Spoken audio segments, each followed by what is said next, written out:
Bonjour et bienvenue dans les présentations de Marco Bertolini, conseiller formation. Alors aujourd'hui, je voudrais vous parler de quelques principes de communication. Des principes de communication très simples, mais qui ont deux avantages. Le premier, c'est d'être très efficace, et le deuxième, c'est de s'appliquer à toute action de communication. Et donc nous allons les passer en revue ensemble. Tout d'abord, avant d'entamer quelque action de communication que ce soit, posez-vous ces trois questions fondamentales. La première, quel est mon message? Qu'est-ce que je veux dire? Si vous n'êtes pas capable de résumer votre conférence, votre prospectus ou votre rapport en une phrase, c'est que vous ne savez probablement pas encore ce que vous voulez dire. Si vous n'y arrivez pas, c'est que probablement vous avez plusieurs messages qui sont en train de se parasiter les uns les autres et que vous n'arrivez pas encore à dégager vraiment le cœur de votre communication. Donc travaillez là-dessus. Et tant que vous n'arrivez pas à résumer votre message en une phrase, n'entamez même pas la phase suivante. Question suivante. Quel est mon objectif? Est-ce que je veux informer, convaincre, former, vendre, mobiliser? Ça va me demander, pour le même contenu, 5 attitudes différentes. Je vous donne un exemple.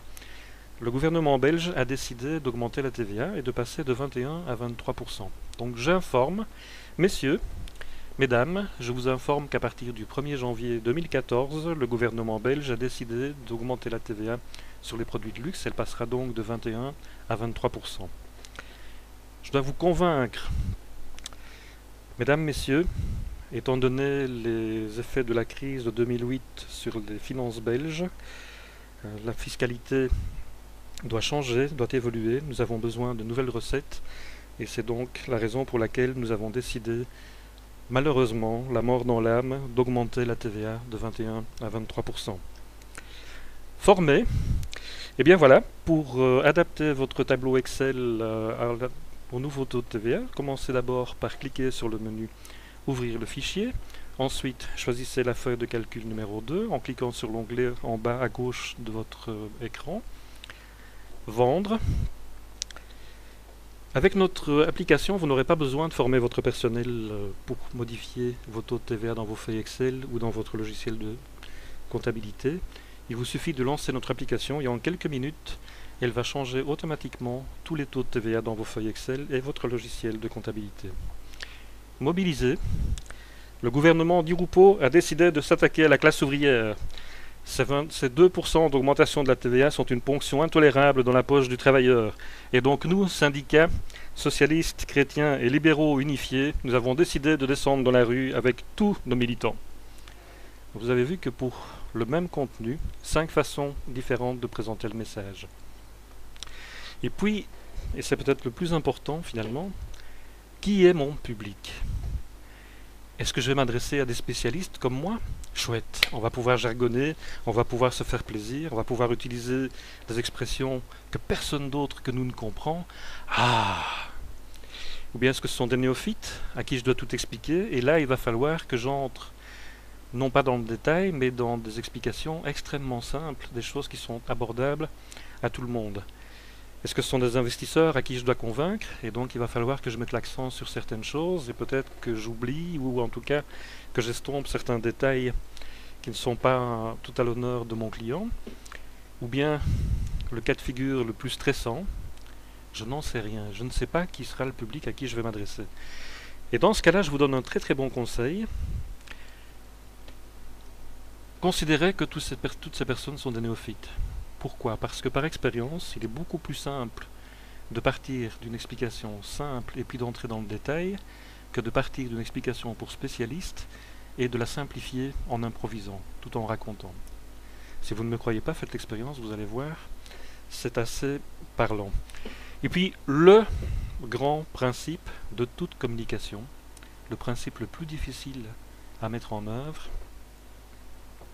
l'important dans une communication, ce n'est pas ce que vous dites. Non. Regardez un peu, un petit exemple. Si vous avez bu, tenez les mains loin du volant. Ben, ce monsieur fait ce qu'on lui a dit. Il fait ce qu'il a compris.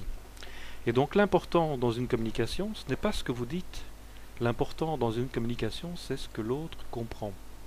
Et donc quand on entame une communication, une action de communication, Il faut toujours se mettre dans la peau de ceux qui vont nous écouter, qui vont nous lire, qui vont assister à notre conférence. C'est la chose la plus difficile au monde. Un autre grand principe, restez simple.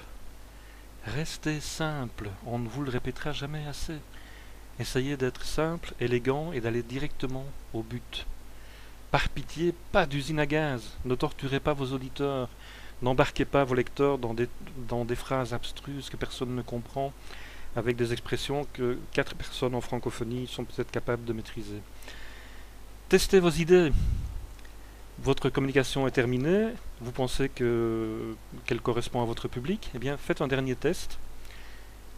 Parlez à quelqu'un qui ne connaît pas votre sujet ou montrez votre document à quelqu'un qui ne connaît rien.